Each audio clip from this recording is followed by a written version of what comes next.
Yo, what's up, everybody? Welcome back. Today, we are working once again on our IOU ring HTTP server. But this is like a way for us to also experiment with like different strategies of doing async code.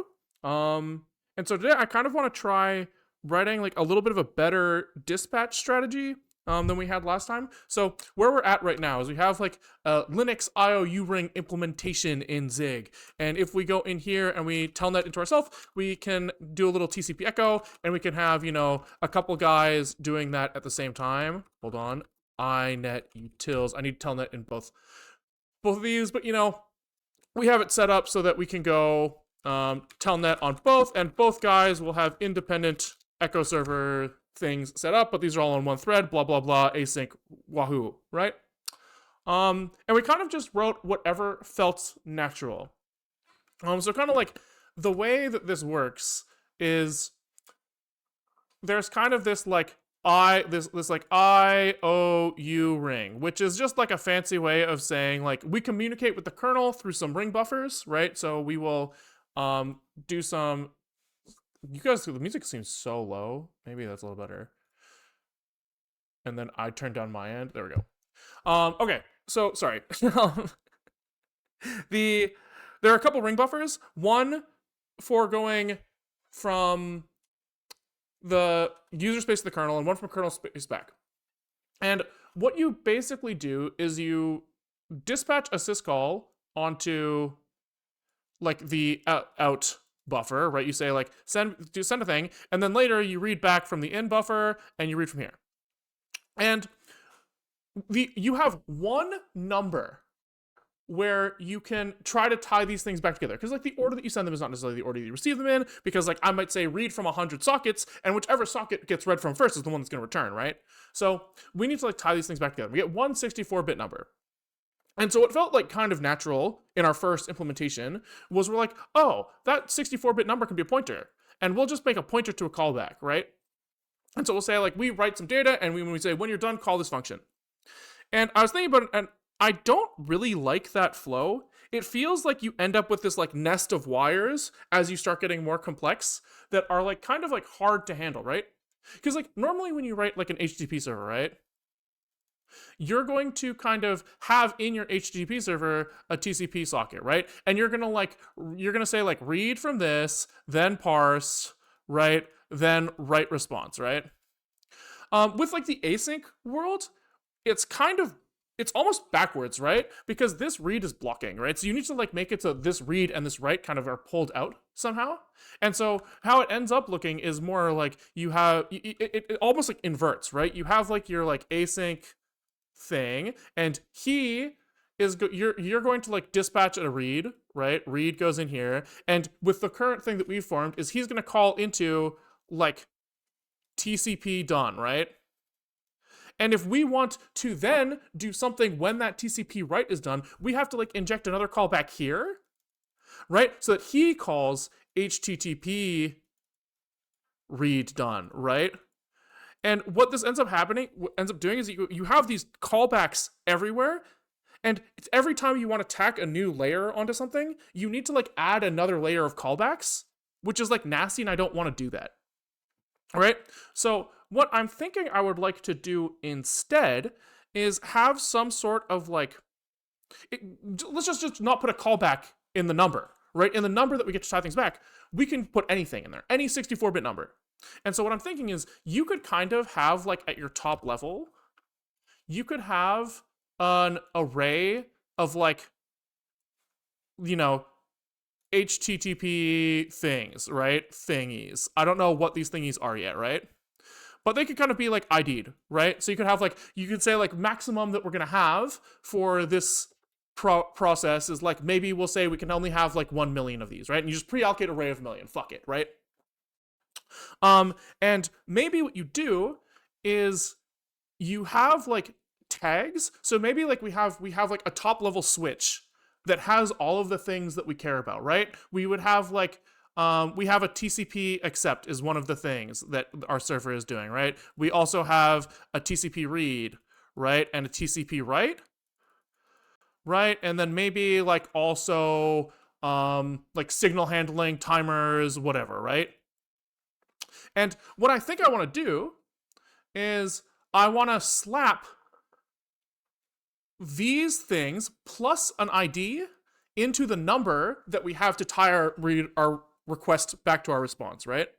So I'm imagining like we have more numbers than we could ever use. Surely if you just said, okay, I'll use like 1 for this, 2 to, 1 million and for this, 1 million to 2 million for this, and like, 2 million plus for timers, you could then have it so that your like ring implementation will like return, hey, here's the number. You figure out what you want to do with that thing, and then we can kind of like choose to stitch things together how we want. Right? I think, okay, let's get status for a second. Git admin zig, git commit -m checkpoint. Pay attention to the lecture. There may be a test at the end of the stream. Yeah, sorry. So I'm imagining something like at the top level, we might have some sort of like loop where we're reading from the IO ring, right? And here I want to say something along the lines of like, maybe we have like purpose is like purpose init entry user data, right? Here we have our number. We like turn this into a purpose, and then we kind of say like, or maybe this is like purpose ID or something, right? It's got both of these things. And then maybe we can do something like switch on the purpose, right? And if we see TCP accept, right? We know that we only have one TCP socket that we're listening from, but maybe we would be ID'd here, and we could do something like HTTP connections, like insert, like add, insert. I guess it's like append probably is what this would be, and you may be like new connection, whatever, right? And maybe you have like the new ID is related to the length of the array or something. I don't really know yet. And then you would probably do something like, okay, I'm ready to read now, right? So you would be like, you might say read ring, like IOU ring read here. And here you might say like into the like new connection buffer or something with I guess like purpose of TCP read with new ID or something, right? Something like this, something along these lines. And then later you would get like TCP read here, right? And here you would look at like the ID, I think, right? So you would go like connection is connections at purpose ID this time. And then now you can say like, okay, HTTP connection, you would say like connection feed with maybe your like TCP data or something. Here you probably need to like pull out the length of this thing. So you'd have like red bytes is something, entry res probably. Like there's something here along these lines where you have like kind of your stitching together of different things at the top layer where you've allocated a bunch of IDs for different things. And then it means that like when you're trying to figure out how the flow of data in this application goes, instead of having all of these registered callbacks and pointers, you have this like big loop at the top where you can see exactly where the data comes and goes and how that affects everyone else. You know what I mean? And so then I was also thinking that when we get into like pulling apart, where we probably want the HTTP abstraction to be separate from TCP, right? Like theoretically, you could feed the HTTP connection from a file or a pipe instead if you wanted to do that. So here it becomes like the stitching becomes kind of clearer how this would work here. You would have like this connection feed probably returns like op, where he says like what I want to do, and you like switch on the op, and if he's like I want more data, you like dispatch read on data source here, and if it's right, you like dispatch write on data source here, right? Something along these lines. I haven't really figured out the nitty gritty, but I think that I want to like try a system that works kind of this way. Um, and we will see if it works for like the TCP echo server and then upgrade to HTTP. And if we'll see if we like it, right? We get to explore and experiment here, and we don't have to worry about the fact that we might go the wrong way and do something stupid. I just want to fucking try it. Okay? Um Streamer working on the lower programming, chat arguing about geography, checks out. Yeah, I think I wasn't really paying attention, but I think we're arguing about if was it Czech Republic is Central or Eastern Europe? Is that what we're arguing about? I think as long as it's not like heated in some way, I think we let it go. But I don't really know. Sometimes there are these like Europe geopolitics things where they seem innocent to me, but they're like, no, like it's really important to these people and they hate each other. So as long as it's chill, we're chill. But if it's not chill, we should stop. And I'm trusting you guys to tell me the answer to that. All right. Let's try this. So what do we want to do? I guess the first thing to do is figure out this purpose thing, right? So maybe I guess we kind of start from scratch, right? We start from scratch where we had this TCP server, and this TCP server had this submission callback thing. I guess the first thing we do is we nuke this callback thing, because he is not going to be part of this anymore. This TCP connection, we probably just fully comment out for now, because we don't really know how this is going to play out. And TCP server is not going to have connections anymore. We'll figure out how to spawn those later, because this data storage stuff is going to be separate. We probably actually want to like move as much as we can out of the server, so that this like TCP server idea is literally just like queue some operations or something. I'm not really sure yet. We'll see. But he should hold the accepted address and address length that is returned by the syscall that he's asynchronously running, and the file descriptor. I think that makes sense. And I think that we are going to initialize this guy. I think init pinned here still makes sense, because some of this data, I should say, is going to end up in a syscall. Iliante, thank you for the 20 gifties. Holy shit. So I think that we want to flag basically that we want this thing to have a stable address, because of the fact that these things are going to be used in syscalls later. I think that makes sense. So we can kind of still run it that way. And he is not, I think it's ideal if he does not take the ring.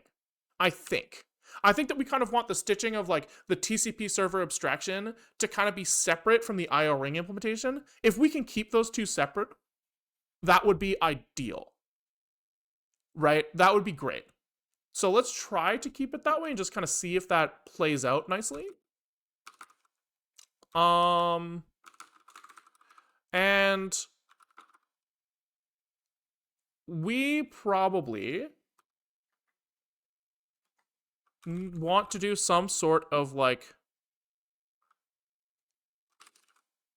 maybe this guy returns the initial request. Or maybe the operation is really obvious from this thing. You know, holy shit, Kevin, thank you for the 20 gifties. Thank you guys so much. Holy shit, that's a lot between the two of you. Yeah. This might just be a place to hold it, and maybe the dispatch is on somewhere else. Because like, what does the actual callback for this thing look like, right? We have our IOU ring, and we want to like submit an accept, a TCP accept for TCP server file descriptor, TCP server dot accepted address, TCP server len, and then the user data is going to be our like purpose TCP accept, and probably index 0, probably something like this. So I guess like maybe it makes sense for this TCP server to honestly just not have that much stuff on him, right? Because he's just like a holder for this data more than anything. Which means that we can kind of just make this... We don't even need this init pinned. To be honest, we can kind of just make him in line, right? We can kind of just do this. That kind of feels nice. Stream is... And really... Yeah, it's like, is this abstraction even worth making? Maybe not, to be honest. This abstraction might just be like a waste of our time. Maybe not. Well, we'll make it now, and maybe we'll find out later that we don't like it. So this comes in like this. Boom. We have accepted adder is undefined initially. We have adder len is also undefined initially, and fd is... I guess that's kind of part of the stream, right? He already has that. Probably. Okay. So here, I guess, let's figure out this, like, purpose thing. So,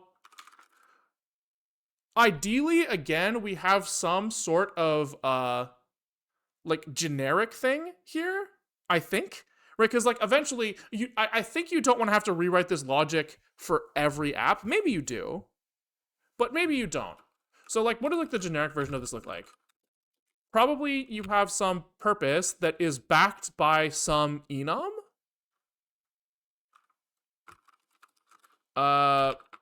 So this is going to be a type.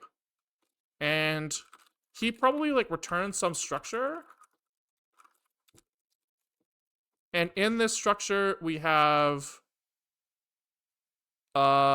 probably like the start indexes of this thing, right? If I'm gonna, like, if we are going to runtime initialize like how many of each of these types that we can have, right? We say like, I want 1,000 TCP writes, 1,000 TCP reads, 1 TCP accept. Like, those are kind of like runtime configurable probably. So I think that we need to write those down somewhere, which I think there's like enum array in here where we have e and values of here, right? So something like this. And on init, we probably just take this thing. Do we even need more than this? I don't know. So let's just like hold this. Because I don't know yet. I don't know. So we just won't even write in it. We'll just kind of like do this shit raw, probably.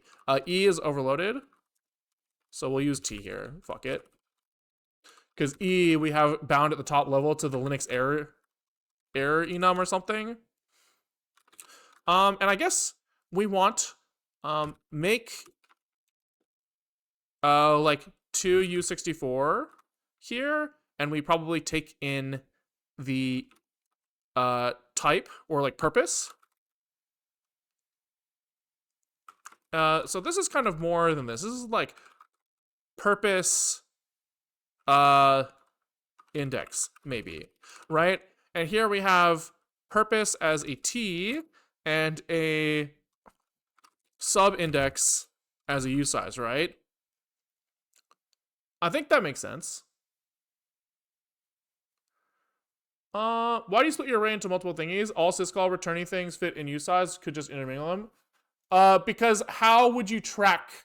Like, we need some way to track with O1, like where is this, what number is this thing, right? We want like immediate lookup. You could like just kind of register as you go, like in a hash map, but that's like kind of painful. And if you're trying to do like lots of IO operations, like that hash map lookup would start being expensive, if I'm understanding your question correctly.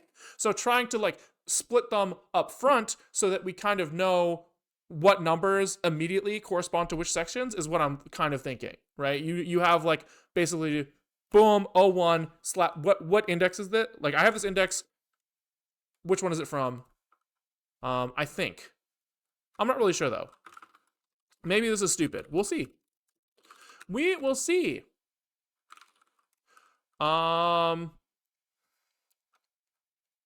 So here I guess we have this.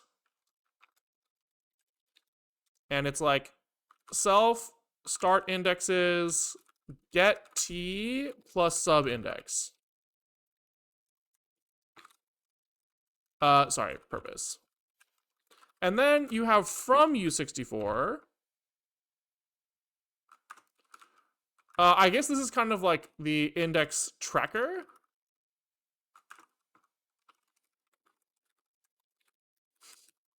And then we probably have like, you know, purpose index is gonna be purpose of t and index of u size. Here we go. This is feeling a little bit right. This is starting to feel right. Okay. So when we go back the other way, I guess we're kind of trying to make the assumption here. With this approach, you could put the enum in each slot. Kind of. Not really. Because how do I say this? Because there's going to be many indexes for one purpose. And I think actually a better approach here is if we just pack the enum into the top n bits. I like that better. So we could kind of do something like bit size of t.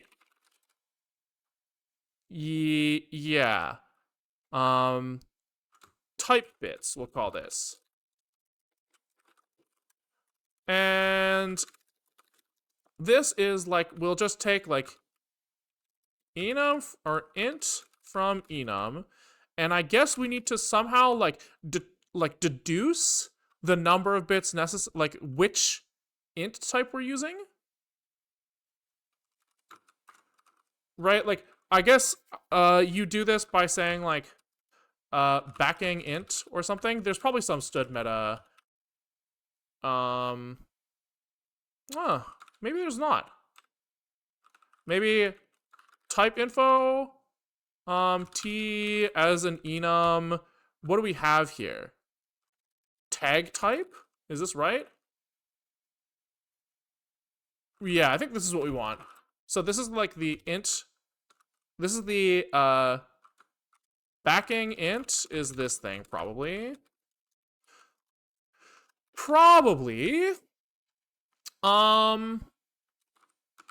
And we probably want backing int here, probably. Maybe, I'm not really sure. And so here we want to go like int from enum t is here. Purpose int as backing int. Okay. Then we do something like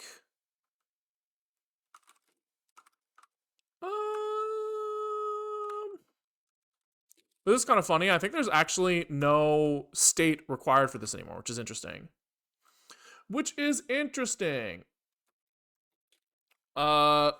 Just join. Any chance you could quickly explain the architecture you're going for? Yeah, I'm trying to basically avoid. So in async code, you have one number to tie yourself back to where your request came from. I want to try kind of like injecting a like tag and an index into that instead of like a callback pointer, which is what we were doing before. And I don't really know at the high level like what that's going to look like. I just kind of want to like start typing and see if we end up somewhere nice. So can we just kind of do a bit size of backing int? Maybe we pack this into the, I think it's easiest to shift the index up instead of trying to pack the upper bits as the type. We pack the lower bits as the type and then shift the index up. Yeah. So here we can then just go like var ret is a u64 is this, and then we say ret or equals index shifted left by this, and then we int cast here probably to hope for the best. Maybe, I think that's probably fine. Seems reasonable. And then here you could limit the index size in the type if we were like really fancy, but I don't think we're gonna do this. Okay. Sure. And then from U64, I guess it's like from U64 is a in U64, out is a purpose plus index.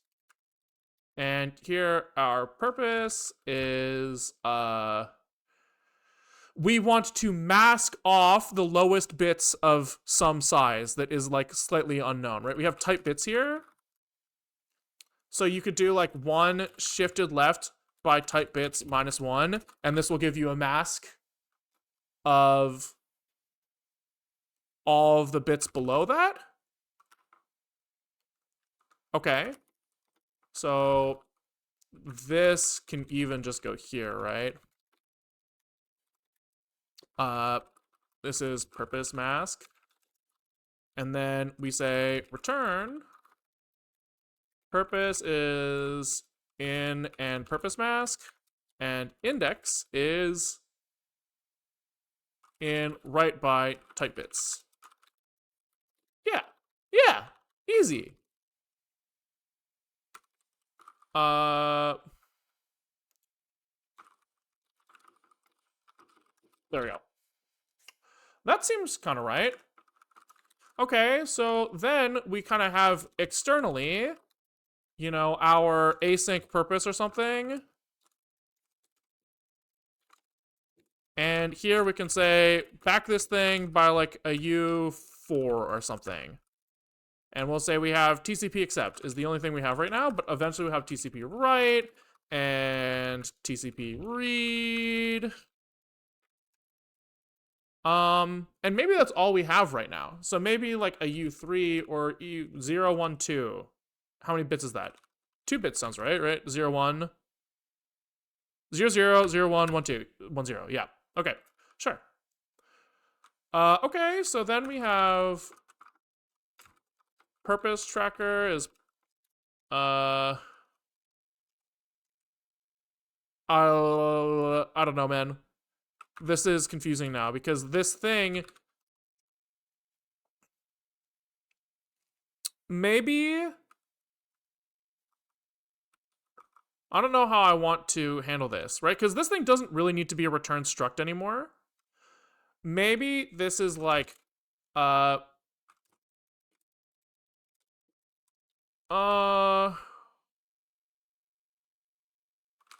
on. This guy is maybe a function who takes in a T and returns a type. Okay. And then maybe we have these guys kind of live in here. Yeah, that seems more right. So then we don't even have the tracker. We just have like our purpose. And then we need a name for this that feels like a little generic. Oops, these things need to be in the struct. Like, I'm just gonna write generic here. I don't like this. Bad name. But now we can go like purpose index is purpose index generic with our async purpose. And maybe this, like, the naming gets just fixed when this moves into its own module, like, or something like that. You know what I mean? And then we can go, when we submit our accept, we're literally just like purpose index to U64 TCP accept 0. Beautiful. Beautiful. Okay.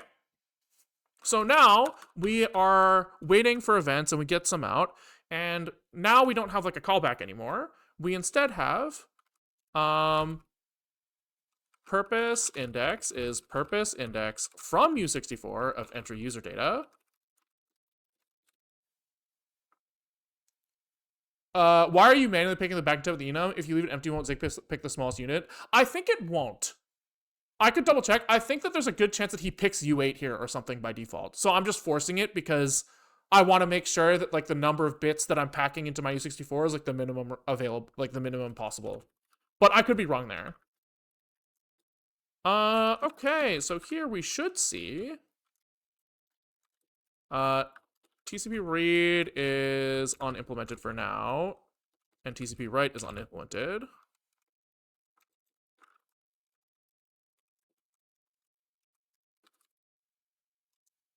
It's a U8. U2 is a pretend thing that Zig does. Yeah, that makes sense. But I think that I mean, we could double check here, but I think that we should see that type bits here is 2. That's what I'm hoping to see here. I hope, but we'll see. Okay, so here we'll say debug print new connection time now, man. And we will come back to actually doing something with that stuff in a second. Okay, we've got some unused allocators. Great. We have unnamed field FD.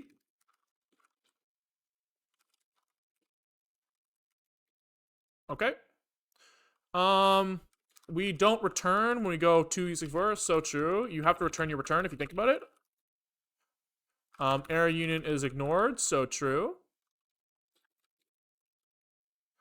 And expected this, found that. So we need to do an enum from int here.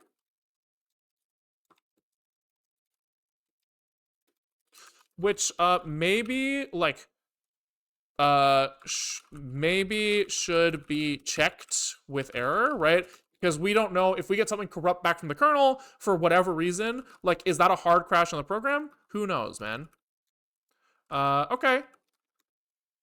So we got the first one. We did not get the second one. Probably because we have to requeue. We probably have to requeue this every time. Which is fix me split out. Okay. New connection time. New connection time. New connection time. Looks good. We now are handling that. So now, yeah, let's fix this submit accept. So maybe what happens is this TCP server has submit accept.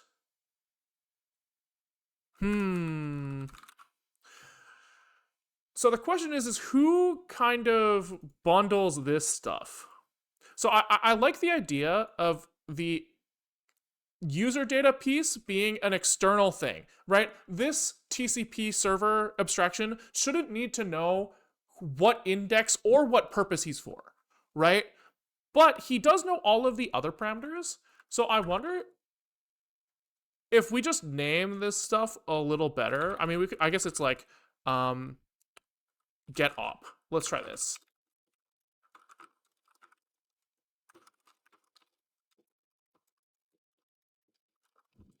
Let's just try this and see how it feels. So we know that we want a file descriptor field, which is a cint. We know that we have a adder, which is going to be a pointer to studnet. I think it's a stud posix. What is this thing? Oh, he just wants the pointer to the address, actually. That's fine.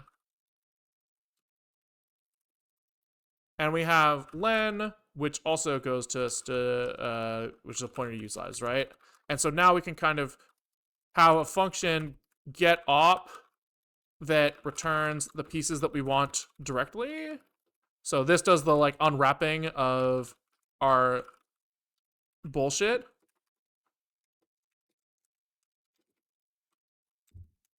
Right?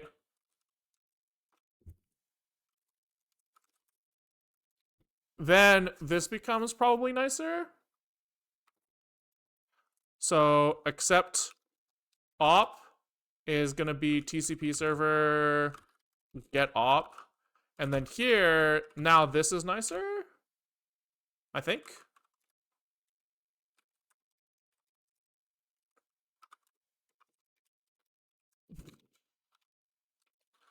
Yeah, and then we can have like accept purpose index.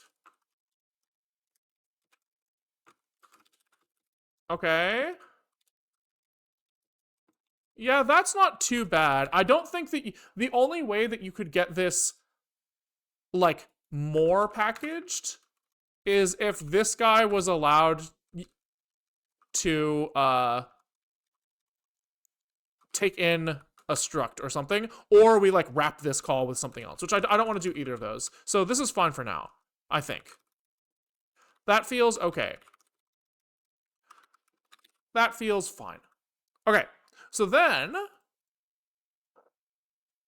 I mean, maybe, I mean, the other option here, I guess, is that this operation has a like queue function that takes in the IOU ring and the purpose, or like user data. That's another option, right? So he calls like IOU ring, submit, accept, self FD, self adder, self len, and user data. Yeah, maybe that's nicer because then it's easy for us to write like accept op q with IOU ring and this. That is like kind of more dense and the same information. I kind of like that. That feels kind of nice. If it works.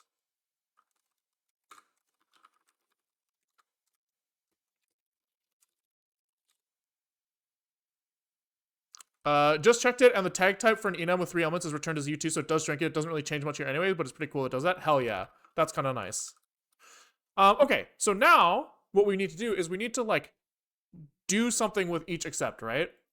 So what I'm thinking is somewhere at, like, the top level, we have, like, connections. And we probably, like, pre-allocate these. But like, what do they look like? Let's kind of like just start typing and see what happens. So, TCP echo, I guess is probably what this is, and we probably have some buffer that we're trying to read into, and we probably do something like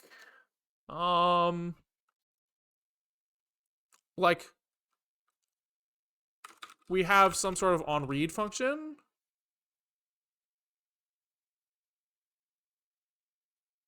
Yeah, I think.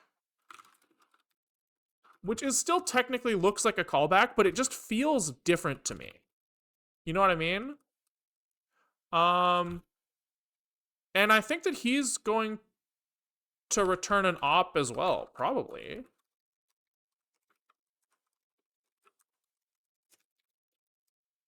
That sounds kind of right.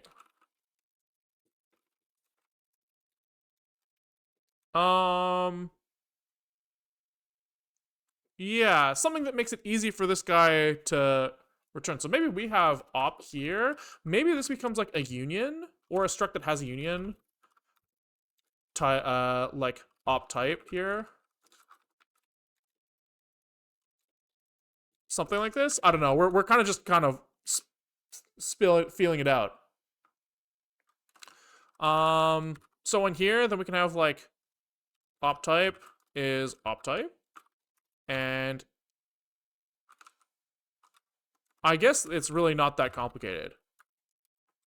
Because everything that we do in this TCP echo is going to be coming out of this buffer. So maybe he literally just returns op type, but we kind of know externally that if we're doing a TCP echo, that like it's going to be the same buffer. So like this is just all extra complexity for nothing, I think.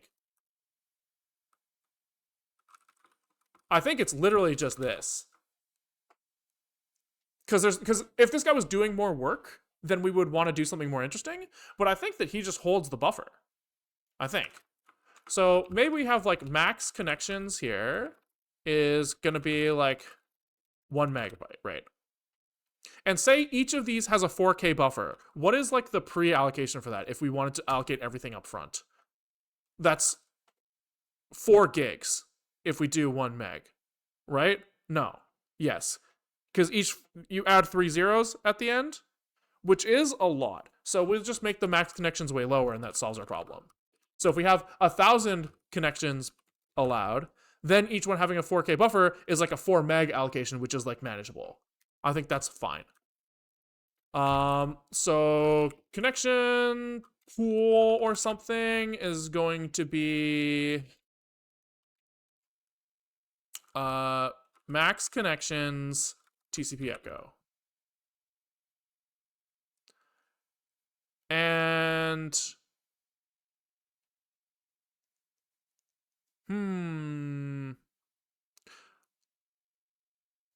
maybe we do it this way.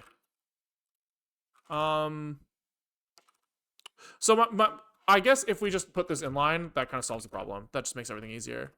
So this now is not going to be a buffer like this. We're going to allocate this on the fly because this is going to be a big fucking allocation, theoretically. So we're going to be like, Alec is this guy. And here we can go something like, connection pool is going to be a stud.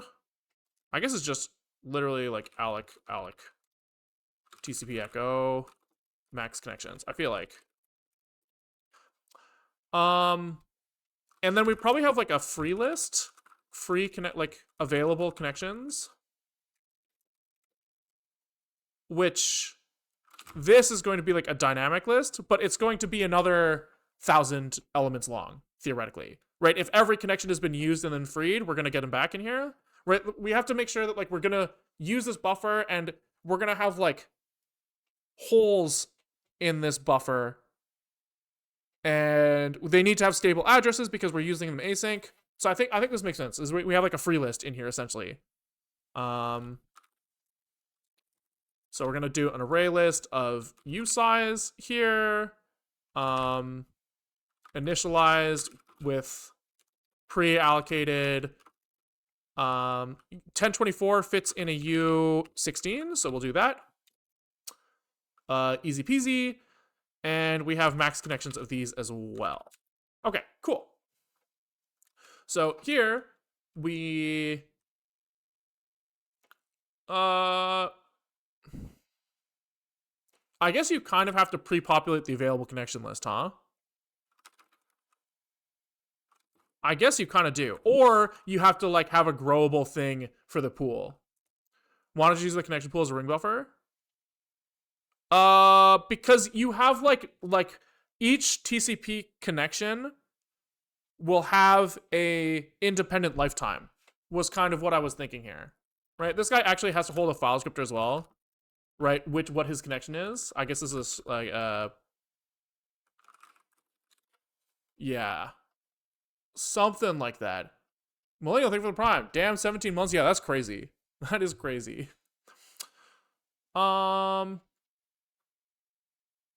Yeah, this is fun. I guess do we also have stud heap memory pool, which maybe is kind of more in line with what we want here? Yeah, this is probably more it. This feels better. But now this memory pool, does he have? He has growable false. Okay, yeah. Nice. So where do these options come in? Memory pool extra. Oh yeah. Growable is false, and then we init preheated. Yeah. Oh yeah, look at this. Alec max connections. Boom. Easy fucking peasy. Okay, so now every time we get a TCP accept, we have to look at the results of that thing. If this is less than 0, we crash because I don't know what I want to do yet.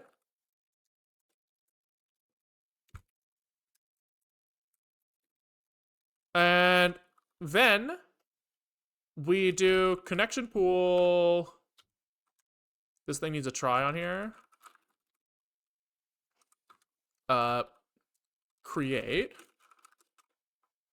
And if this fails, we crash, but like, you know, this in real life, we would do something like just fail. In fact, we can just do that now, right? So if this fails, we say out of TCP connections, dropping, right? And then here we just insta-close the connection probably. Like just fuck off. Otherwise, we have, and then this is probably a continue angle. And so here we have new connection. And oh, this is why I wanted an array though. So I wanted the array because I wanted to be able to look at, like, store this thing as an index. That was the problem. So how is this implemented?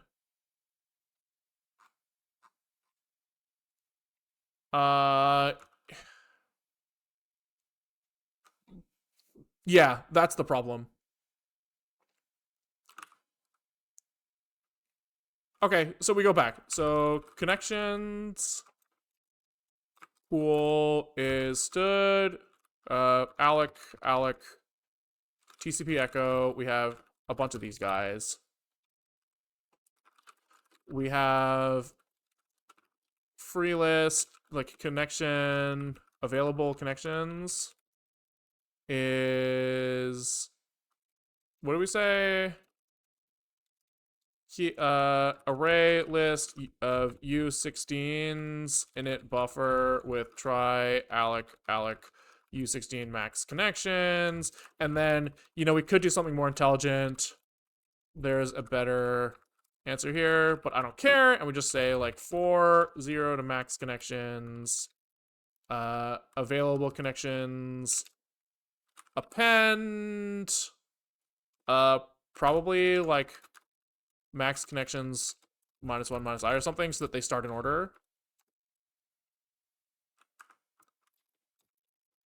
Because we're going to pop them in reverse order. Yeah, something like that. Something like that. Then this guy, when he tries to get this thing, he gets like new connection ID is available connections pop or else, and then we do the same thing, right? Then we say connection pool at new connection ID is equal to this, right? So we have FD is entry res. And then buff, I think, could just stay undefined. That seems great to me. Okay. Probably here, this gets... we need to be careful about this continue because this guy has to requeue the accept. So defer this, and then we'll catch unreachable here because I don't know what I want to do here. What do on failure? Question mark. Who knows? Okay. And then I guess for each connection we start reading, right? Q read on this IOU ring, I guess kind of makes sense with this ID. So new connection purpose index is purpose index 2U64 of TCP read and new connection ID. Oh, yeah. We'll just call it PI for purpose index. That feels pretty good. So now, oh, this isn't on the pool. Sorry, this is on, let's do this. New connection is a pointer to this. And then we can kind of do this. That seems kind of nice. Then our TCP echo can have a Q read. I don't even think we need, yeah, fine, fuck it.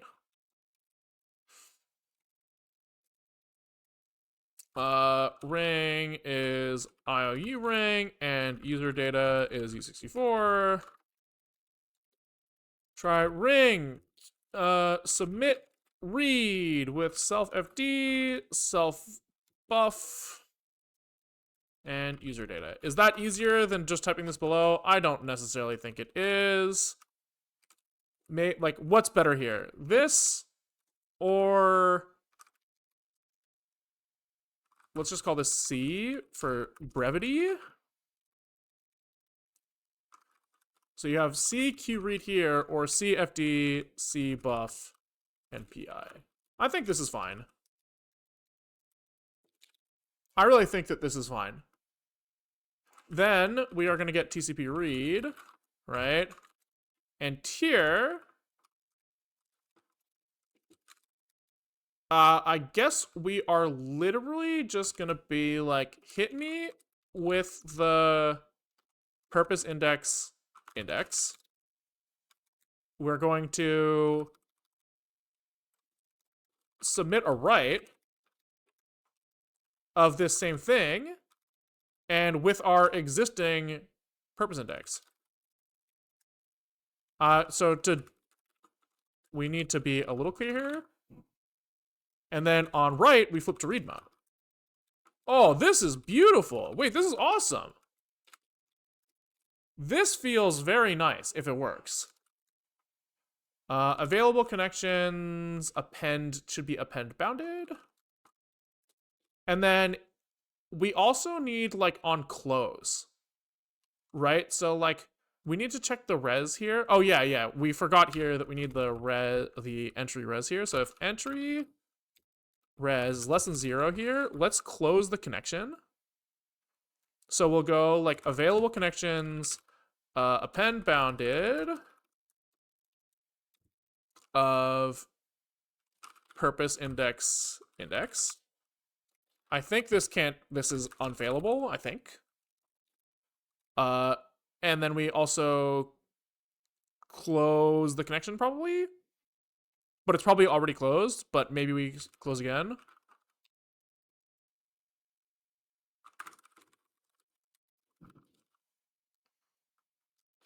Maybe. I'm not really sure.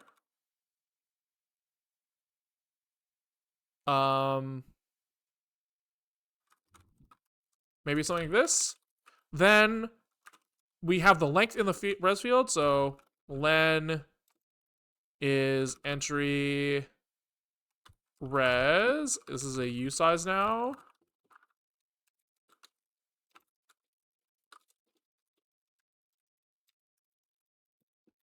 And so this becomes like 0 to len here. And so then the question is like, is maybe some of this belongs in like the TCP echo abstraction, maybe, but like maybe not also. Right, we've got like a little bit of duplication here, which is interesting. So maybe that guy ends up, maybe we have like a TCP tracker or something. So that we can say like close connection nicely instead of doing this every time. But this is like somewhere. This is starting to look like something.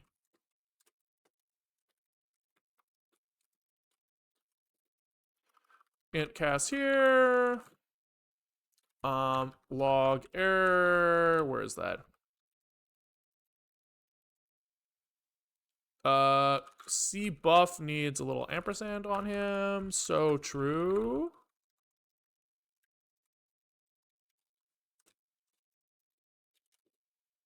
And append bounded here as well. And another, what was that one? Submit write wants to U64. Oh, interesting. Interesting. I guess it's just entry user data again. Instead of purpose index here.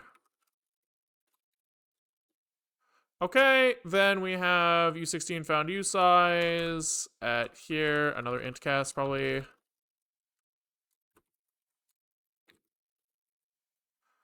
And then submit read here is again entry user data.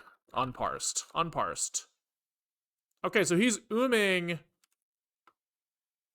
immediately because our initial thing is not big enough. Let's give ourselves 10 megs to work with instead of 1. And now he is really just ripping that shit a lot. Because we need new PI is purpose index 2U64 of TCP write. We need to flip flop. We can't just copy paste. Yeah.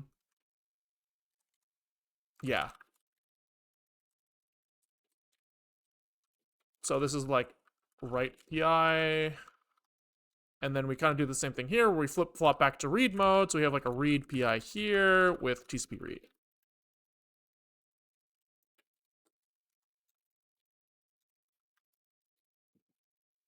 That seems kind of nice.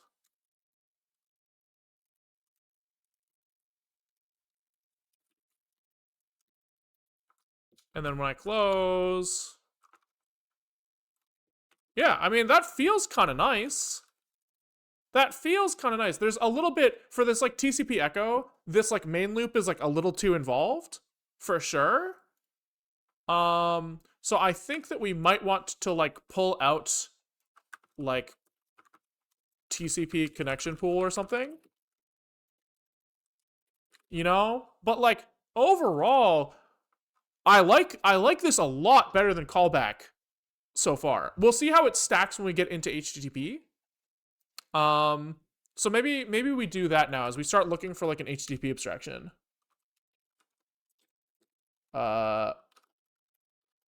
HTTP abstraction. Okay. Actually, I changed my mind. Let's do a little bit of TCP cleanup. Because I want this to be a lot more dense, right? So what needs to be done so that this is like more at a glance readable? You probably want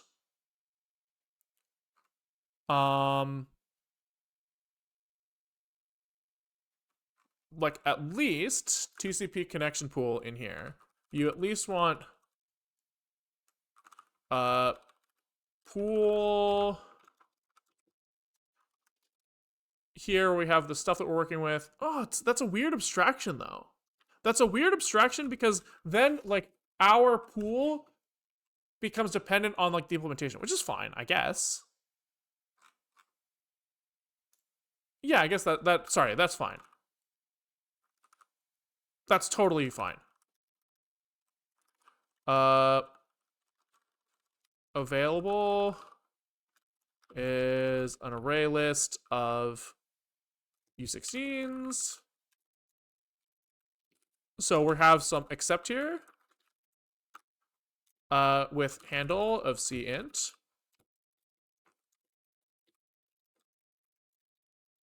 And we have like pop or else return error, no connection.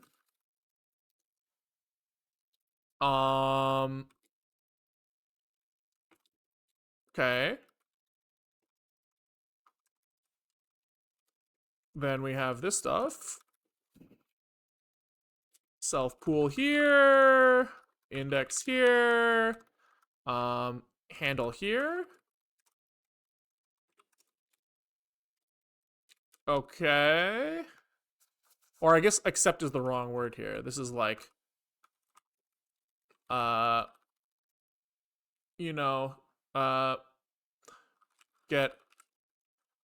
Yeah, I guess accept is almost right. I don't know. And he probably wants to return like accept res. I don't really know yet, but he probably wants to return like the index here as well as the item. Right? Probably. So he probably returns like index is index and item is C. And then he comes down here. We have our like init somewhere. I don't know. Maybe something like this. And we kind of have this stuff all lives here now. He needs the allocator passed in. Easy. Okay. And he also wants num connections. Max connections, I guess.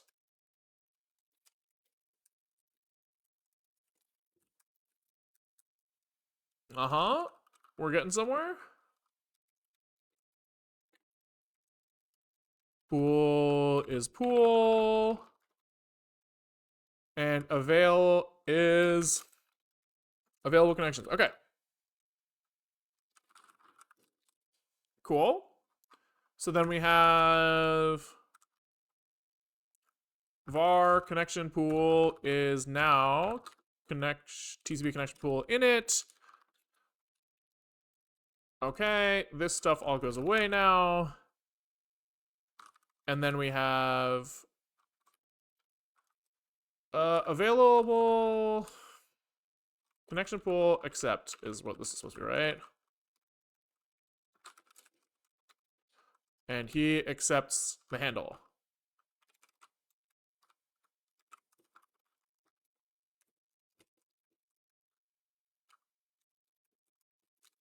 And I guess we do like an error defer.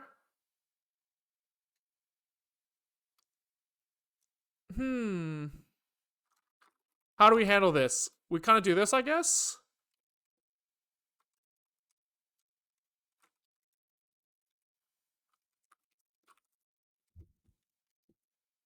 I guess it's fine. We can do it like this.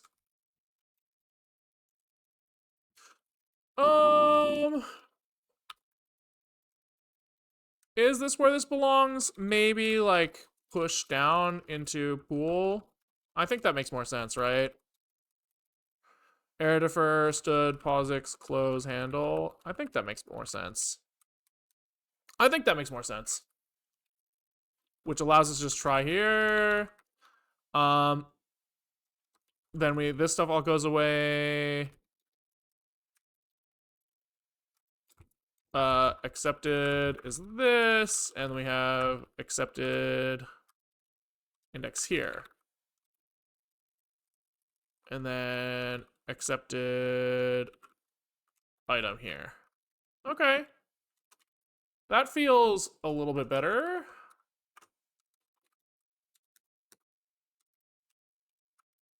Sure, that's a little nicer. A little nicer. Then we are going to have connection pool close is where this is going to live now, I think. Maybe something like this. So you're going to like connection is self pool at index. He's going to say stood POSIX close on the item at that. So see file scripter, he's going to then probably do a available append bounded of index. Okay, great. So now these guys can just go like try connection pool close.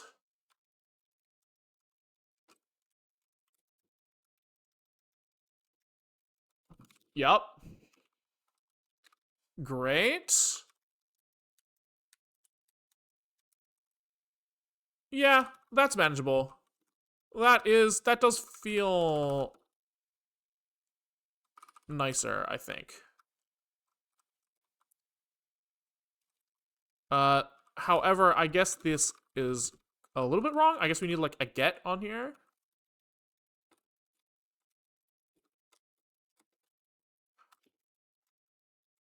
Yeah, something like this.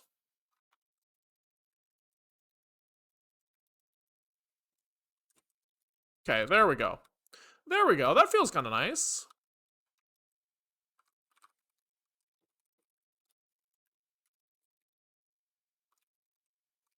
If it all runs.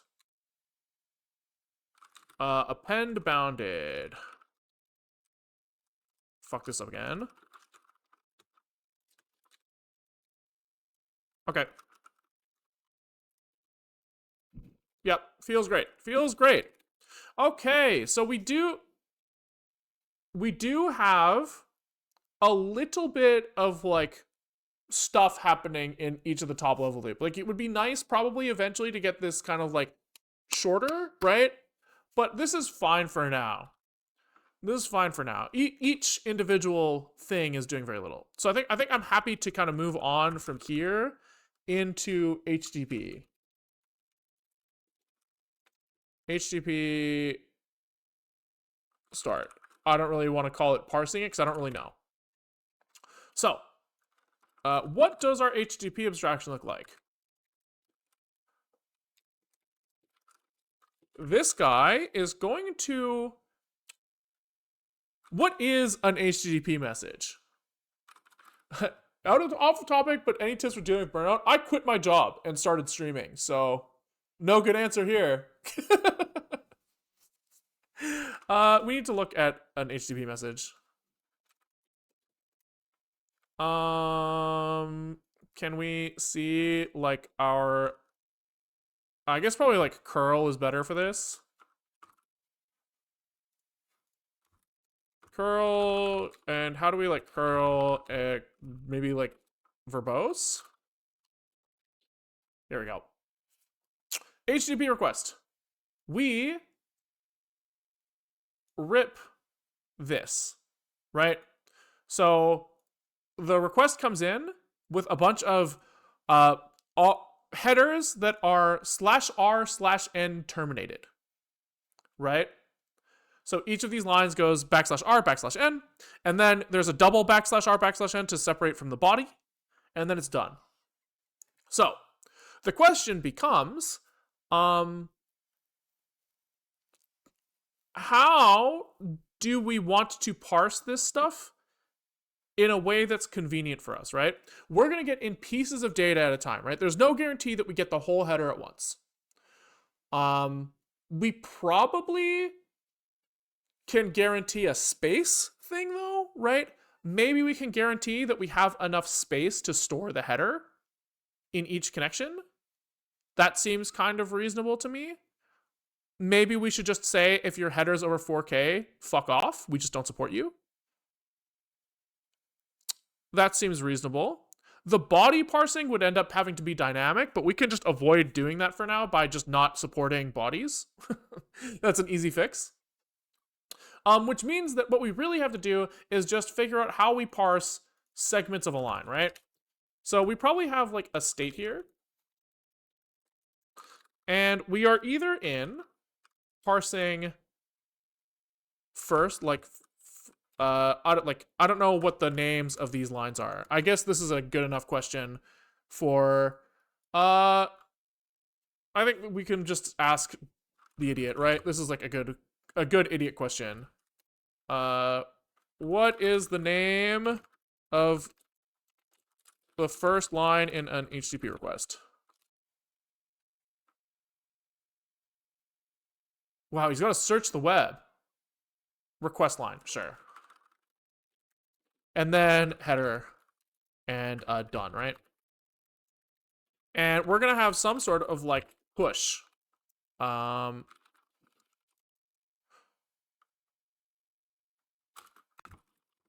I think that we kind of want him to hold a buffer here.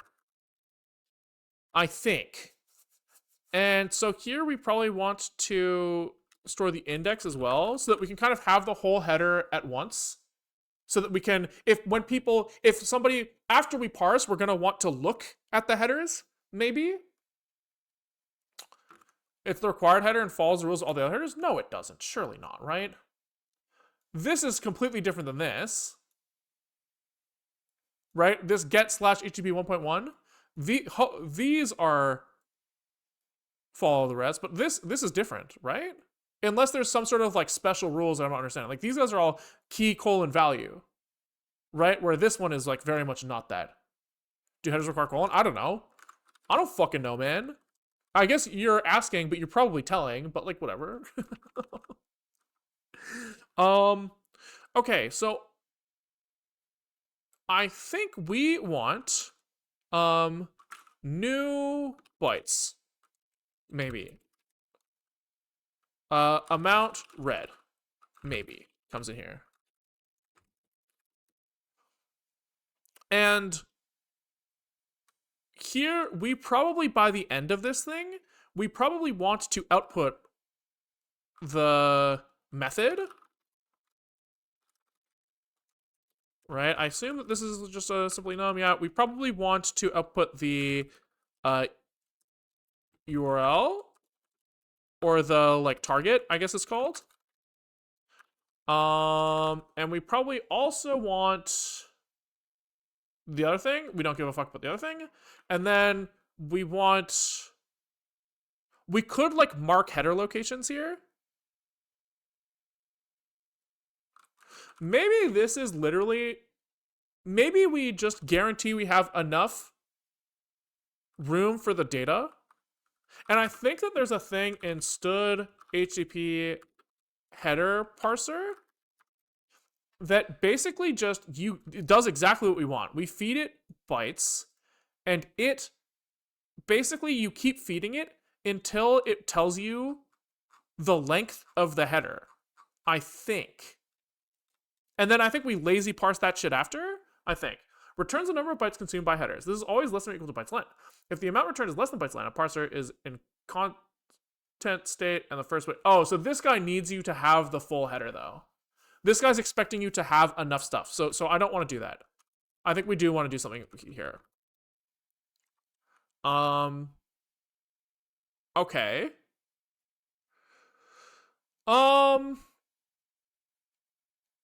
Yeah. Okay, so I guess we just keep going until we find where we want to go. So we say like, I think we don't even need this stuff. We just go and say if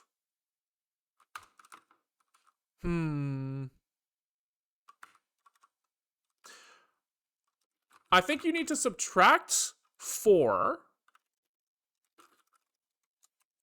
because you're looking for /r/n/r/n, but some of this stuff may have come in the previous packet, right? So you kind of need like to go back by at least 1, 2, 3. You've got at least one character here, so 3 is probably fine.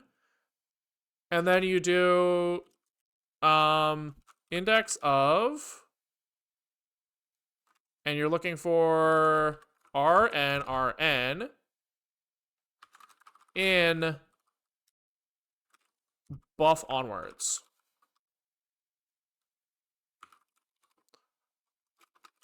Start to end, probably. And this is self-index plus amount read, and then we defer self-index equals end, probably. Something like this. Probably something like this. And if this is ready, I guess we will return kind of like the header buff once it's complete. Index of, find. I mean, it's the same shit, right? Std mem find doesn't exist. I'm pretty sure this is right. Pretty sure.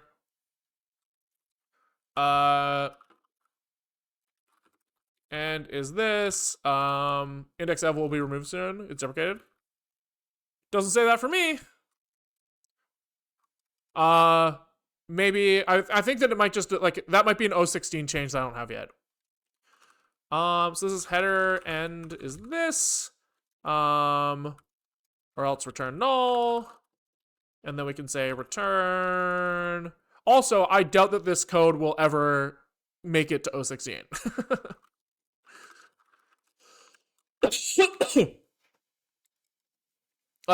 There's a problem here too, where like, you know, someday it would make sense to rebase the remaining back when we're done with it to accept a second request or the body, but we're just not gonna do that for right now. That's good enough for now. Okay, so then I think do we have like std HTTP header? Do they have like a header parse? Like there's, when do they use this head parser, I guess is the question. Because it would be nice if we could reuse the std HTTP stuff. Because at this point, we'll have a buffer that we can just use std IO reader fixed on, And then we should be able to do whatever we want to do, right? So we're probably like an HTTP server. It depends on like what this abstraction is looking for. He's expecting to have somewhere to write data to. Okay. Which we wouldn't want, but an HTTP reader is maybe along the lines. So here they have an input IO reader. And we might try to read the body out of this thing. Okay. There's receive head from this reader, which we wouldn't necessarily need to do. We already have the buffer, probably, right? So then what do they do with this thing? How do we like get the header out of this thing? Doesn't look like kind of what. Okay, server. Let's look at their server again.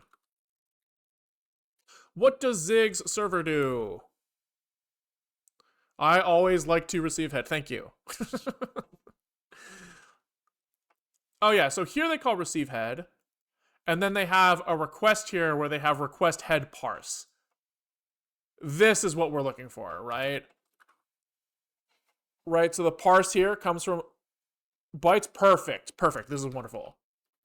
This is wonderful. So we probably have HTTP connection, maybe. And I think what I'd prefer here is we kind of have like state here. And I think the state is always read, maybe. I think we are always reading because if we're trying to serve a file, we'll just say that we have the file mapped into memory somewhere, and we can just dispatch an async write to that thing. And when that write is done, we like flip the connection back into read mode. And when we get read, we do this. Okay, so we probably need at least like maybe push and reset. Maybe. I'm not sure yet. But it feels like some sort of reset here.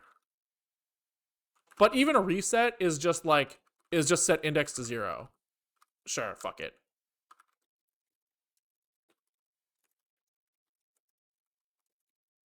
Maybe this is the rebase, actually. Whatever. I think we'll close connections on every response anyways. Or because that's an easier way to handle this shit. Yeah, so we actually don't have to do anything here because we'll just close the connection. That's easier. Okay.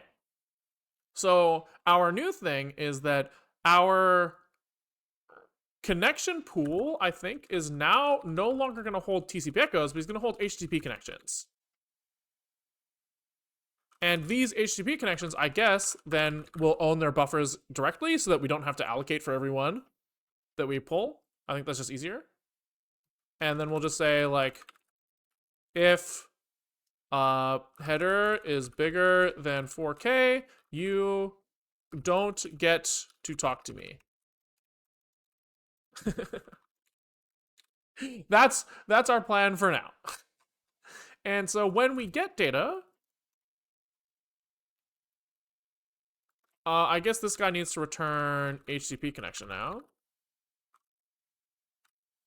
And we're like, push the data we got. Right? And then what happens then? This guy returns if... I think I kind of want him to handle figuring out how to parse this thing. That's how it feels. So maybe this becomes like push head. And this guy owns kind of what to do with that, I think. I don't know. We'll see. We'll see.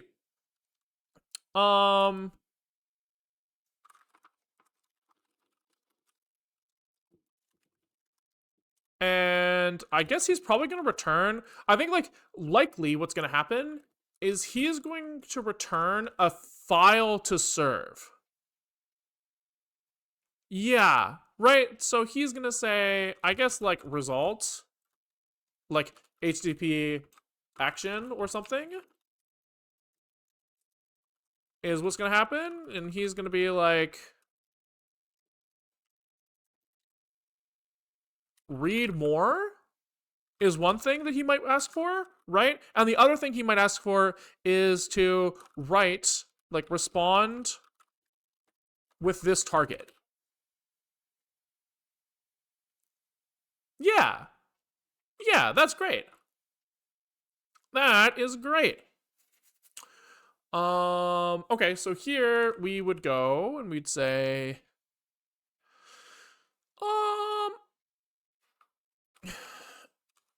if we manage to push some stuff in here,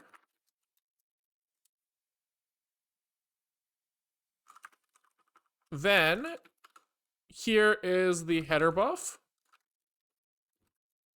And then we do something like stood HTTP. What is it? It was request.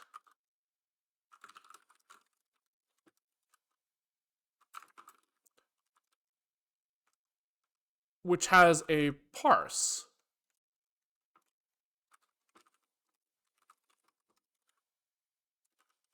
So we kind of do this, but he doesn't seem to like that for some reason.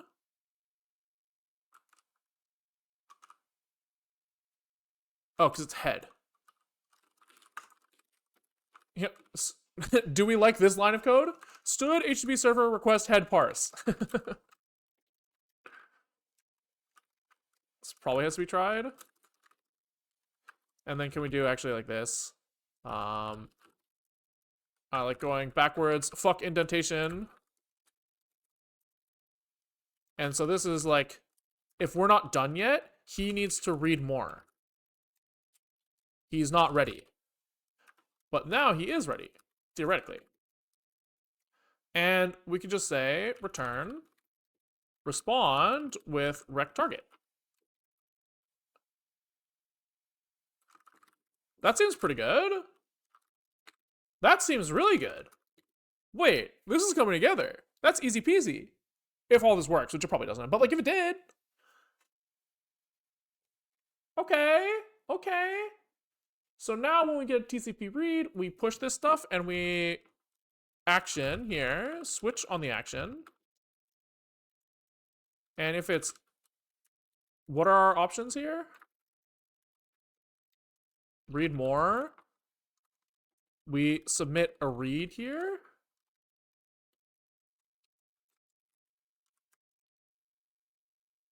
This guy doesn't have a file descriptor on him, which is interesting.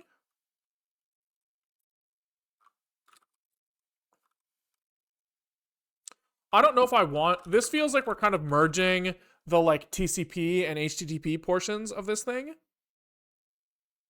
But that's also fine.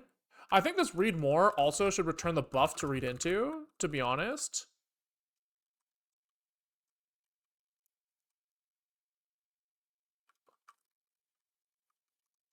So this guy moves the index unconditionally inside. So this is fine. He can kind of return read more into this buffer.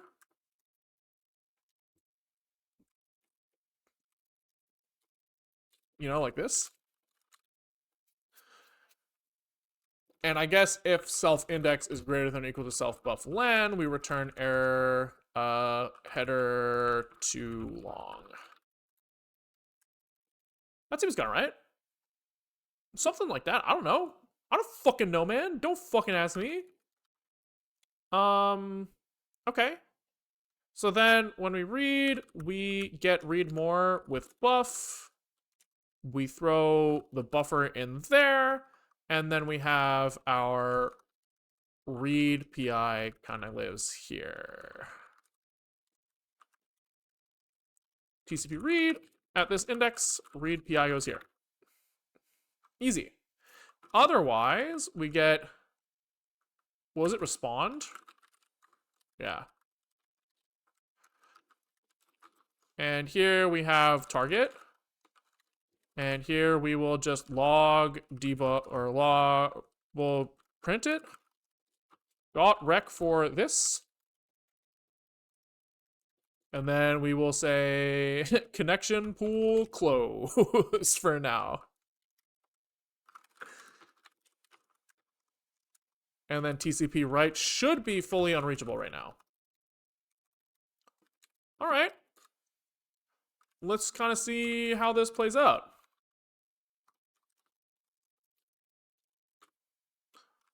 Uh, 404 index is 0 here. 412, he's mad because we probably have some TCP echo kicking around. It's the HTTP connection now. 514 is like, wait, I actually don't see the problem. Oh, this is Len here.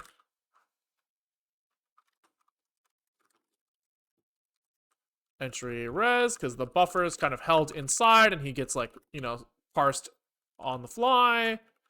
Close is angry here. Does he have to be? Yes, he does have to be.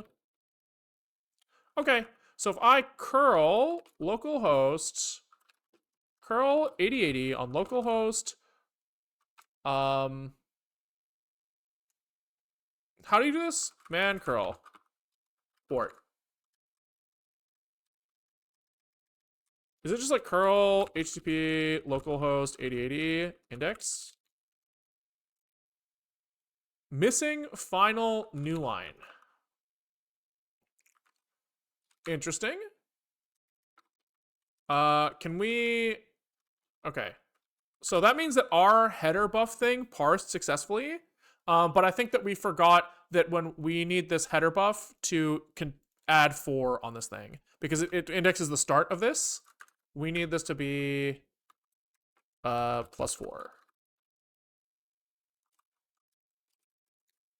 Let's fucking go, baby. Let's fucking go, man. Now, this guy doesn't respond. But that's fucking working. Also, I will not talk to you if your header is less than 4K. Yeah, the fucking... God damn it, you guys. 4K is crazy. I guess maybe we're talking millimeters? I'm stopping. Okay. Okay, wait, so this is actually not bad at all. So now all we have to do is set up the async write for this thing. So let's do this. For now. What would be nice is like M mapping in stuff later, but let's just do this for now. What do? You do like a doc type HTML or something? What does like a fucking web page look like? Doc type HTML,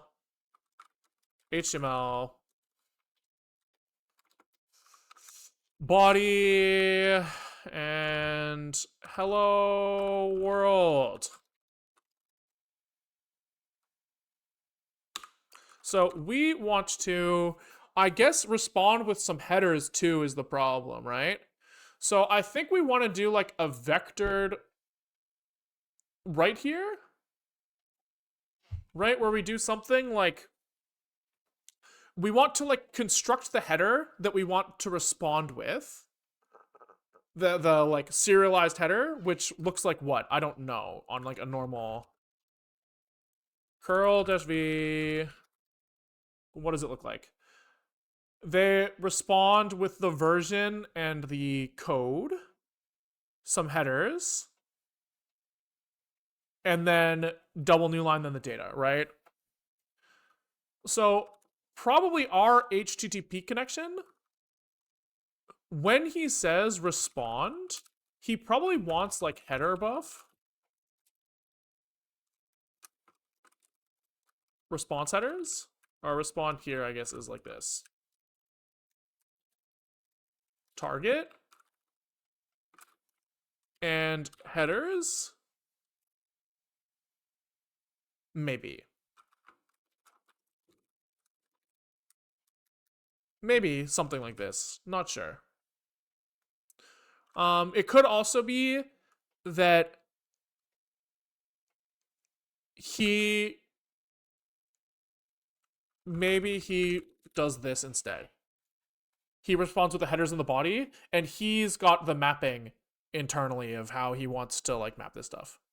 That feels kind of nice. That feels kind of nice. And so this guy probably wants, once he's parsed the header, he's free to fucking nuke the data from it, right? So here we just have to be careful that like rec is, maybe we do this. To make sure that we know that the rec request is invalid, we kind of like can get it out of the scope. And here, all we probably want to do is look at the target. I think that's probably all we want to do right now. So we like, if this is not, you know, index HTML, then we'll just kind of freak out. So this is like, we probably have some sort of like targets, invalid and index, right? So then here we have like target,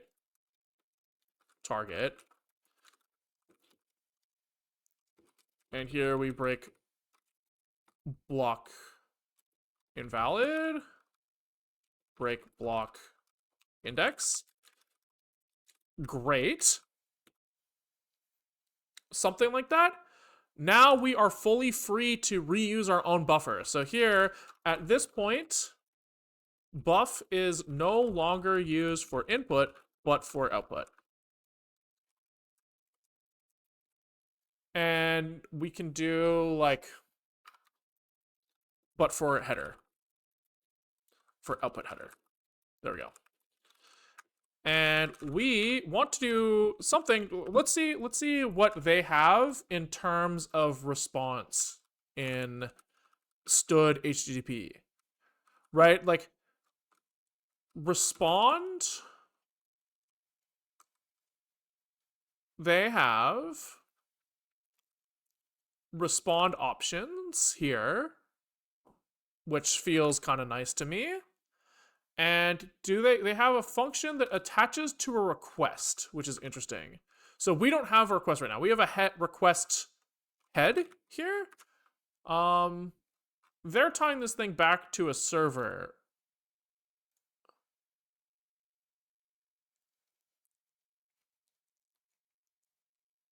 You know, we could probably actually use this actual HTTP server thing, because he only just takes a reader and a writer. And we know at our point that we have all the data for a reader and we have an output buffer for the writer, as long as we do everything in the right order, right? Because our input and outputs are going to use the same data, which is going to be a pain. So there's it's a little sketchy. It really depends on if responding requires those data that data be separate. You know what I mean? Like, what is he? Does he using this request? Yeah. I mean, I don't really trust it.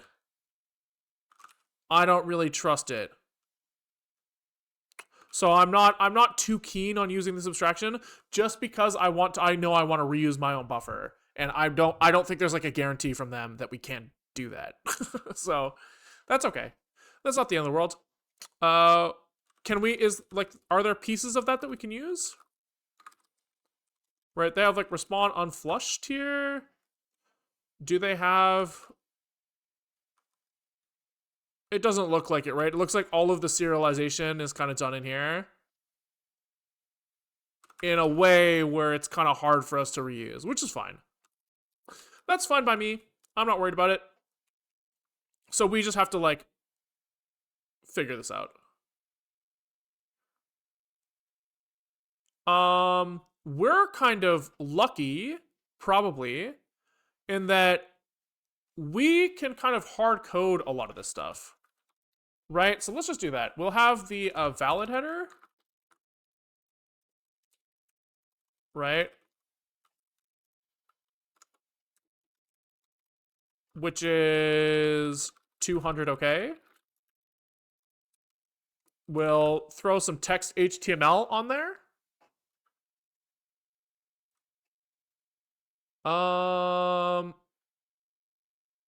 And is that it? I guess we need this in here. I don't know. Ooh. I think quotes are better here. Can you escape a new line in this language?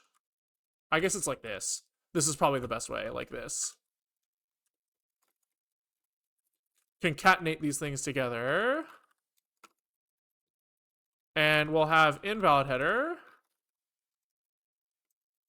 Or yeah, we'll just say invalid header. Fuck it.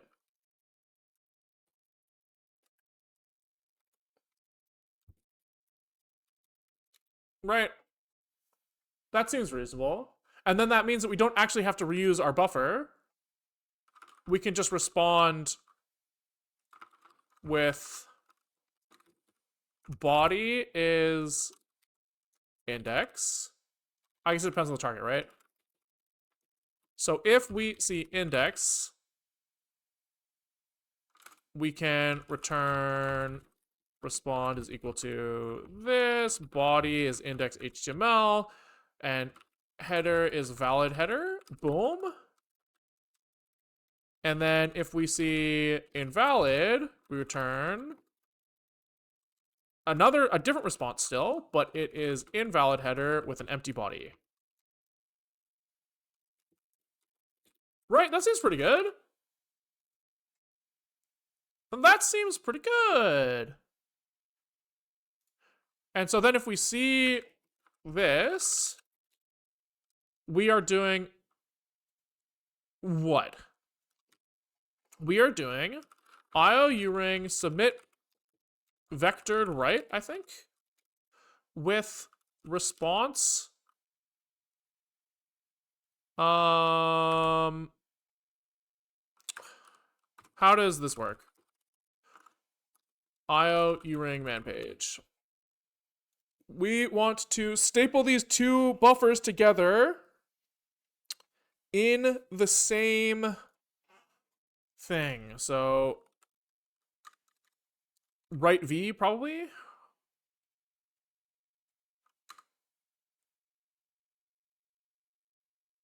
Yeah, I think we want right V. Which is going to look like right 2. So we have, do we have to pass in the IO vector? So I guess we construct the IO vectors here. I guess.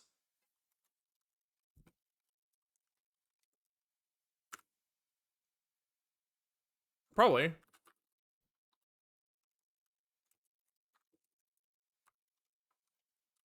I don't know. And the first one is response headers pointer. Len is response headers len. Okay, and then we have another one that comes from the body. Okay, easy. And then we probably have this with our IO vectors. Ooh, but can these IO vectors live on the stack? Probably not, right? This IO vector can't live here. Oh, that's interesting. So it actually kind of feels more like, since the HTTP connection is the guy who's returning, he might just return the IO vectors here. Maybe that makes more sense, right?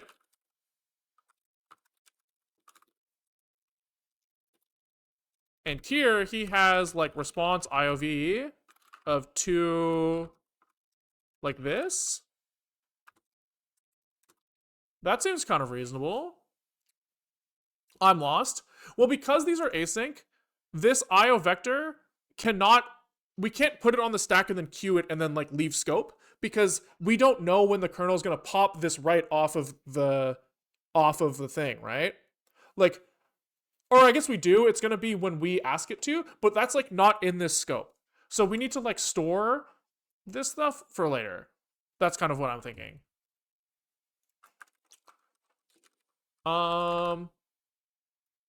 Is the other side of the problem. I don't know what the other side of the problem is. Okay, so response IOV. is what we're doing here.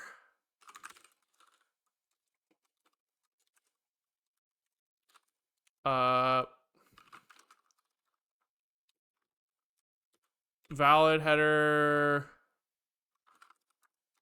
I guess it's kind of like base is invalid header. Len is invalid header len or something.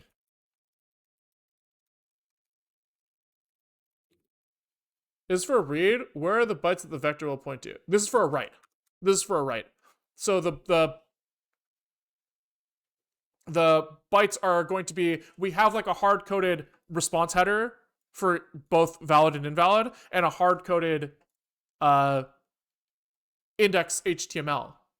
You know, so both of those are like sitting in process memory somewhere that we can just point to. That's kind of what I'm thinking. That's what I'm thinking.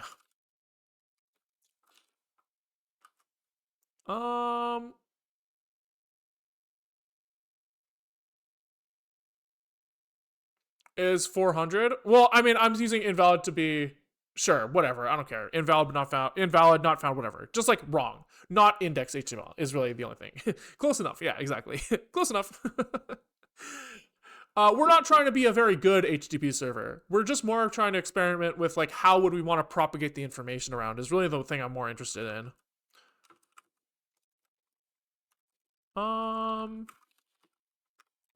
Just be a teapot. Yeah, like fuck it.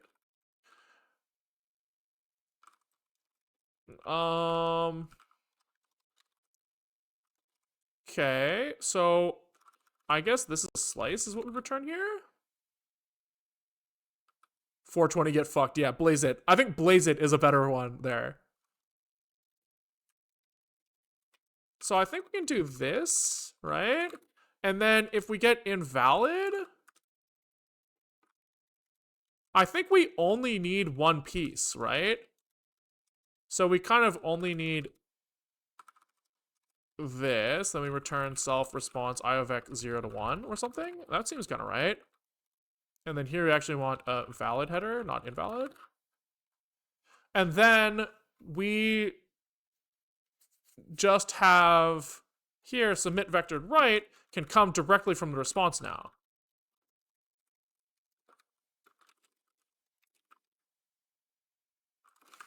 Seems kind of right. With the user data of write PI, TCP write, and purpose index index. Okay, and then when this is done, we just fucking close the connection. We don't give a fuck.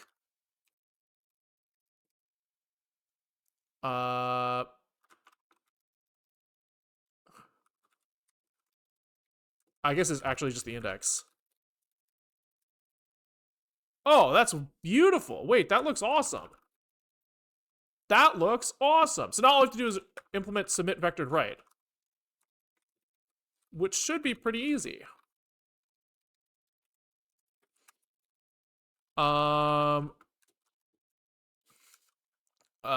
Stood POSIX iovec here and user data. Beautiful. And so this is write v. FD is FD. And what is our other parameters? Vectored write and read operations. Similar to these things. If the file is not seekable, offset must be set to 0 or -1. Okay. So, hello? Like, how do I know which parameters are used here?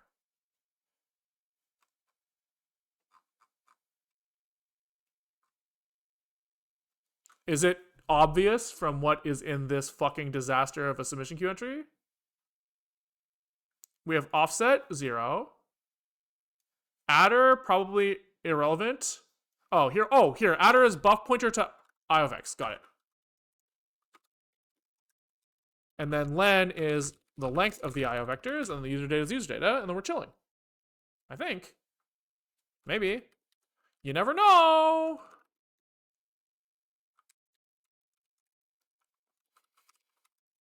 Response IOV is probably undefined initially. Valid header. What's he pissed about? Expected type pointer found double pointer to constitute.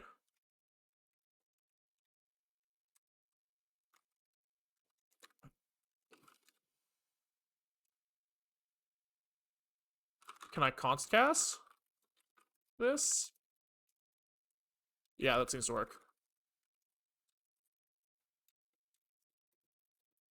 That seems to work. Expected type. This shit found IOVX, right? So we need to return respond with this, or else he doesn't know what the fuck is going on. And then once again, same thing. Const cast here. And submit vectored right.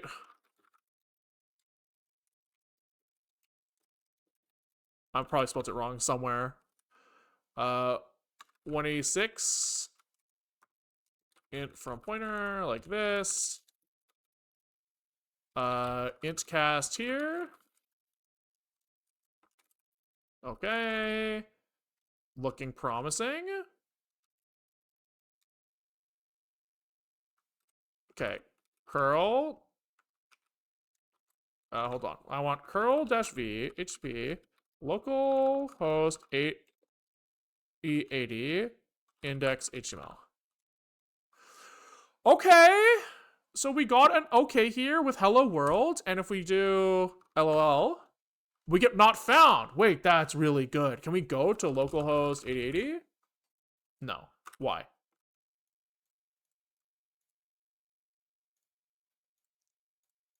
Because we need to, I guess that is technically the wrong spot. Let's fucking go, baby! Let's fucking go! That's not bad. I want to take a look at this again, because overall, I think I'm pretty happy with the way this is played out now. I think.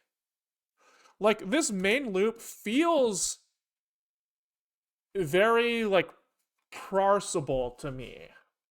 I think. Let's just kind of, like, walk through it again, just to double check. How fast? Open them dev tools? Yeah, we should, right? Fine. Oh, fuck. Zig run. And should we turn on release fast? Let's get fucking crazy with it. I don't think it really matters, but we do see timings -1 millisecond.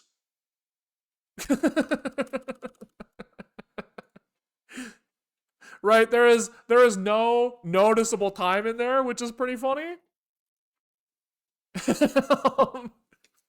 But let's fucking go. Okay. Yeah, let's look at the code. So TCP server. What have we got here?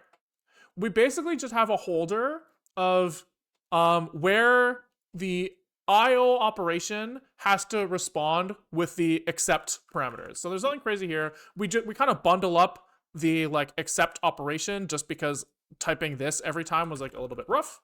So we initially have to queue up and accept on the server, but that's kind of like the only initial state, right? Then we kind of like we rip our IOU ring and we'll say every once in a while we're gonna get some stuff, and like what do we get? Here we see the first thing we get is a TCP accept, and when we get an accept, we requeue it. We requeue the next accept when we're done. Maybe that's a little silly. Not really sure what we should be doing. There might be some multi-shot accept thing in there as well that we could do. Then we call this. What does this guy do? He basically allocates space for this connection. And by allocate space, I mean we upfront allocated like 1,000 HTTP connection objects. And we say, hey, get me one of those. And we will submit a read for that thing. Where the data of that read will go into the connection that we just allocated. Maybe that's not ideal. I'm not really sure. Part of me feels like the idea that everybody who does async IO owns the data that they're doing the IO on, that makes sense. But you could imagine a world where like these buffers live somewhere else and the HTTP connection only like references those buffers. But that's kind of how we've modeled it. We have this like external TCP read. marker that we've like attached to this thing, and when we get read, we say, hey, figure out which connection this is for, and like just shove that shit in there. He's gonna tell us what to do, and if he says we need to read more, we read more, and if we need to answer, we fucking answer. And then once our write is finished, I guess here we have to check the length. This is not quite right? Here we have to say like if and we need to like keep writing, keep writing until consumed data is complete. I don't know if a vectored write is guaranteed to return like that, right? Man p write, or yeah, I guess he said that this is the same as p write too. Man pv write, man what fuck. P write v, of write v and p write. What do they return? Return the number of bytes read, return the number of bytes written. Note is not an error for a successful call to transfer fewer bytes than requested. Yeah, okay. So this guy, he needs to actually like request connection to reconstruct IOVEC with from len bytes. You know what I mean? Like we're allowed to write less than this, but that's fine. I'm not really too worried about that. Yeah, overall, I do like the feel of IO being like almost completely external. I guess it's not completely external, but like queuing of IO living up here feels better to me than it living in the connection. Like, I think this is correct, right? When you're trying to get like an overview of like flow of data, this feels nice to me, right? We go like, oh, we read some data, we tell the guy about it, and then he's going to ask us to do some writing or some more reading, and we'll do that. Like, that feels nicer than it being like hidden down below. With this architecture, you end up with all of your IO is like in your top level loop, which is on the one hand like backwards, right? Usually you have IO happening everywhere at the lowest level. Here you have it happening all at one collected space at the top, which is backwards but kind of nice. And then everyone down below just says, hey, I need more stuff, or send this stuff back. Public repo? Or are you asking for someone else? Yeah, I could put this on GitHub, probably. I'll probably do that. Yeah, okay, cool. So I guess the other thing is like for like a real server that's serving more files, I think it's likely that we would end up mapping all of the like commonly used files in. So that would probably make it so that it's easy to still do the same approach of just doing like a write v every time you see something. You might want to get a little like cuter with the response headers, but I mean that works in this scheme if we just reuse our HTTP connection buffer. You could probably argue that hard coding the length of each buffer is kind of wrong, but in my mind it's like if you have 1,000 people who can connect, you gotta like pre-allocating is just as fine as allocating later. Like you want to fall over the same way. Yeah, I think this is fine. It feels definitely nicer than the callback method too, right? Where like the implementation of this HTTP connection, like you don't have any of this like opaque pointer casting and like callbacks where you're trying to like fit the interface of the thing that's calling back into you. Like you can kind of just write your processor however you want to write it, and then it's kind of the job of like the top level to kind of like marshal the data, which I kind of also feels nice. So yeah, I think it feels overall kind of good. I think the only piece that I'm like kind of hazy on here is I don't like the connection pool. Like this is like super fucking specific right now, right? We have like this connection pool who kind of has like internal information about what an HTTP connection is supposed to look like, but maybe that's fine, right? Like if you're gonna have like one of these per app, maybe it's not a big deal to just kind of write this every time. Not sure. I'm pretty sure if I wrote a few servers, I would probably start to get annoyed by this. But it feels, yeah, I think overall pretty nice. Cool. All right, cool. Thanks for watching, guys. If you like what you saw, we stream most days. We aim for 12:30 to 4 o'clock Pacific time. Today we didn't have our happy hour segment, so we're ending at 2:30. So if you're watching live, anywhere between 2 hours ago and an hour and a half from now is when you should expect to see it live. I think that we'll call this the end of the IOU ring saga for now. I kind of played with the ideas I wanted to play with. Next up is like gamma and like digital vibrance, brightness, contrast control for like my Linux desktop so that I can see in fucking video games that are too dark. So I'll probably do that for like a few days, you know, or like a week, however long that takes us, and then we'll be back on the Wayland compositor stuff. So I think schedule is probably going to be I should be able to stream for the next few days, maybe take a day off for New Year's, and then we'll figure it out. Okay, cool. If you want to support, Patreon, YouTube members, Twitch are all places that you can subscribe, and in return, you get access to the other VODs that we don't post, right? We post like around half content probably goes up on the main YouTube. The other stuff is kind of more things that are less titleable, thumbnailable, stuff like pre-reading, research, cleanup, unit testing, that kind of stuff sometimes ends up in the happy hour segment. So if you want to see VODs of that, you can subscribe in the appropriate spot, or you'll catch them live at 12:30. I think that's it. Thanks for watching. YouTube, peace, and Twitch, let's find someone to raid.